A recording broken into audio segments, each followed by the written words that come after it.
अब आपको मिलवाते हैं एक ऐसी महिला से जो महिलाओं को आत्मनिर्भर बनाने की मिशन में जुटी है। लखनऊ की रहने वाली नीलिमा पांडे ग्रामीण महिलाओं को रोजगार की राह दिखा रही है। नीलिमा का दावा है कि वो अब तक 36,000 महिलाओं को आत्मनिर्भर बना चुकी हैं। उनका टारगेट है कि वो अगले 2 साल में 5 लाख महिलाओं को काम दिलाएं और उन्हें आर्थिक तौर पर मजबूत बना सकें।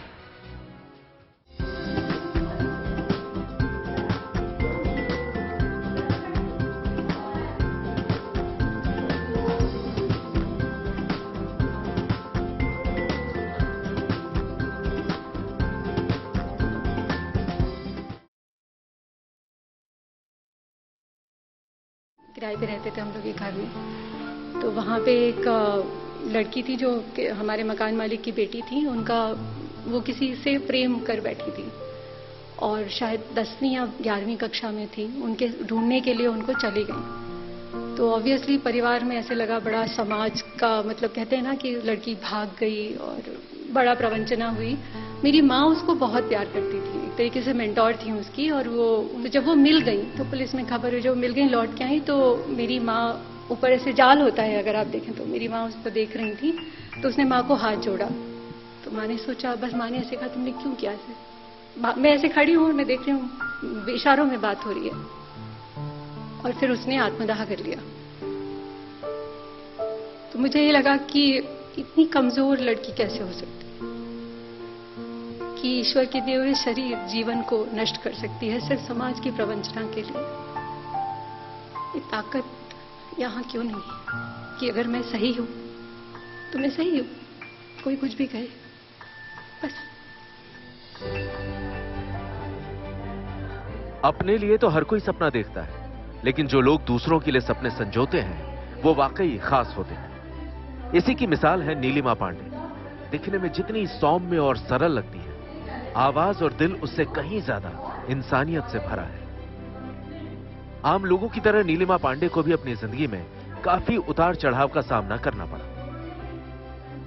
आर्थिक मुश्किलें भी आई, लेकिन उन्होंने हार नहीं मानी। फिर उन्होंने जब इस मुश्किल से पार पाया तो सोचा कि क्यों न दूसरी महिलाओं को भी रोजगार दिलाने में मदद की जाए, ताकि वो भी अपने परिवार के लिए सहारा बन सके। तक आप कितनी महिलाओं को रोजगार उत्पन्न करा चुकी हैं? और वो पहली महिला याद है जिसको आपने समझाया था कि जिंदगी में काम करना कितना जरूरी है? घर से शुरुआत हो गई थी, घर से शुरुआत हुई। आई थिंक मैं खुद मेरे अपने घर में जब मैं पढ़ रही थी तो सोच चुकी अलग थी और वो साइकोलॉजी पढ़ने के कारण बहुत अलग हो गई। तो घर से शुरुआत हुई। तो मेरे ख्याल से सबसे पहले मेरी बुआ थी जिनको मैंने कहा था कि आप अपना कुछ करिए। और उसके बाद पढ़ करके निकले तो मेरी बहुत सारी सहपाठी नहीं थी जिनकी शादियां होने वाली थी। तो ये कहा था भाई शादी करो लेकिन नेगोशिएट कर लो कि अपना कुछ करती रहना।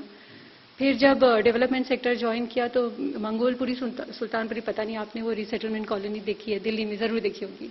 तो वहां पर लगभग 36,000 महिलाओं के साथ हमने काम किया। बहुत कठिन था लेकिन उनका फाइनेंशियल इंक्लूजन पे काम किया, उनको आर्थिक जो प्रोडक्ट है माइक्रो फाइनेंस से जोड़ा। और बहुत सारी लड़कियों ने, बहुत सारी यंग महिलाओं ने वहां पर अपने, जैसे ये कह रही हैं कि बिजनेस शुरू करना है, बिजनेस शुरू किए, अपने ड्रेस डिजाइनिंग के काम शुरू किए, सॉफ्ट टॉय के काम शुरू किए और मतलब बाकायदा ब्रांच रिटेल में गए, ब्रांच बनाई। तो वो बहुत सिखाया उन्होंने। तो लंबा सफर रहा है। मुझे ये भी नहीं पता कि मैंने कितनी महिलाओं से खुद मैं इंस्पायर हुई हूँ। सच्ची बात ये है कि ये बड़ा टू वे प्रोसेस है। तो जब भी मैं किसी से बात करती हूँ, तो जैसे अभी भी बात कर रहे तो मैं भी बहुत इंस्पायर होती हूँ। बहुत सारे लोग मिले जिन्होंने मुझे भी आगे बढ़ने के लिए, कई बार मैं भी थकी हूँ, मैं भी टूटी हूँ मेरी अपनी जिंदगी में भी, लेकिन उनके कारण मैंने भी इस काम को जारी रखा है और अपने अंदर भी वो बदलाव लगातार चल रहा है।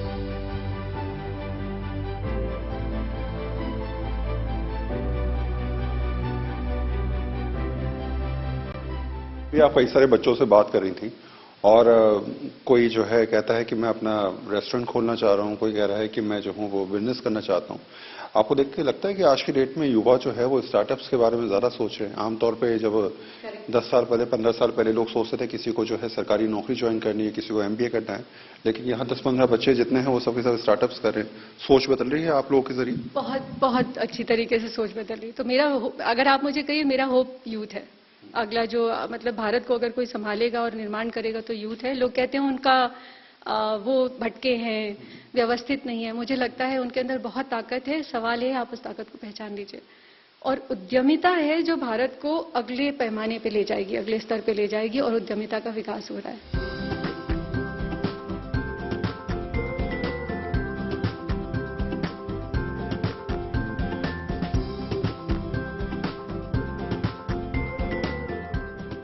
भविष्य की प्लानिंग क्या है? क्योंकि जब आप कुछ एक लाइन खींचते हैं तो आपको तय करना पड़ता है कि आखिर अब इससे आगे कुछ करना है।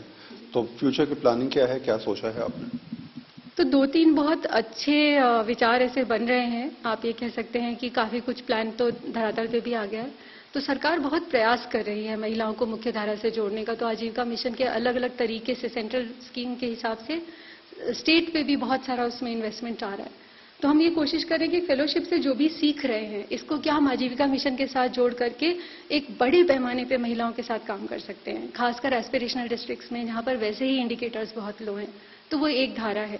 दूसरा ये है कि हम हाइपर लोकल एनजीओज को अपने साथ जोड़ रहे हैं। तो क्या उनके साथ जो वॉलंटियर बेस एक क्रिएट कर सकते हैं जहां लड़कियां सीखें, समाज सेवा से भी जुड़े और अपने लिए भी कुछ करें।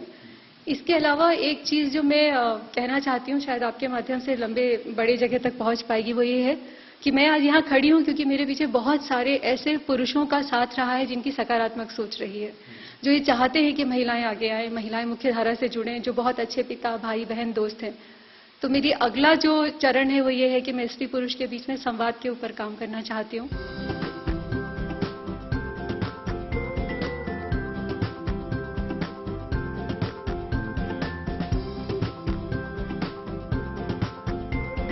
ये सफर शुरू कैसे हुआ और अभी कहाँ पहुंचा है? तो मुझे ऐसे लगता है कि सफर की शुरुआत मेरी माता जी के बहुत बड़े मेरी शिक्षा से हुई, क्योंकि उस समय जब मैं बड़ी हो रही थी तो आप पता नहीं, आपको उस समय पता नहीं होगा, 1970 से लेकर के 95 तक के बीच में बहुत डाउरी डेथ्स होती थी। तो माता जी हमेशा जब भी वो अखबार पढ़ती थी तो हम लोग की तरफ देख करके कहती थी कि अगर जिंदगी अपनी शर्तों पे जीनी है तो शिक्षा और रोजगार चाहिए होगा। आर्थिक रूप से तो वो हिंदी बोलती थी कि पढ़ करके कुछ कमाओ तभी अपनी शर्तों पे जी पाओगी। तो वो मेरे अंदर ऐसे जैसे घुट्टी बना के उन्होंने पिला दिया। थैंकफुली पिताजी भाग्य से ऐसे मिल गए कि पूरे परिवार के प्रति उन्होंने पूरा सारा दबाव बर्दाश्त किया। बोले जितना पढ़ना है पढ़ो। तो पढ़े और खुद की जिंदगी में इतना बदलाव देखा कि एक ये मिशन तो बन ही गया था। क्लिनिकल साइकोलॉजिस्ट हूं मैं, तो मुझे ये मालूम है कि आप जिसके साथ भी थोड़ा सा जुड़ जाएंगे उसके अंदर की शक्ति को आप बाहर निकाल सकते हैं। तो लड़कियों के साथ क्योंकि कोई जुड़ता नहीं है, मेरी किस्मत अच्छी थी कि मेरे साथ लगातार बहुत अच्छे लोग जुड़े। तो वो माहौल, वो इन्वेस्टमेंट, वो इनपुट लड़कियों को दें ताकि वो अपने शर्तों पे जी पाएं। तो कहते हैं कि सोच बड़ी हो, आत्मविश्वास बड़ा हो, जिंदगी में मुकाम बड़ा हासिल तो हर कोई कर लेता है, लेकिन रास्ता आपको तय करना है कि आपको किस रास्ते पर आगे बढ़कर दूसरों के लिए कुछ करना है। और शायद कुछ ही लोग होते हैं जो इस मंजिल को पा भी लेते हैं और उस मंजिल की राह में तमाम कांटे जो हैं चुभ जाने के बाद भी आगे बढ़ते रहते हैं।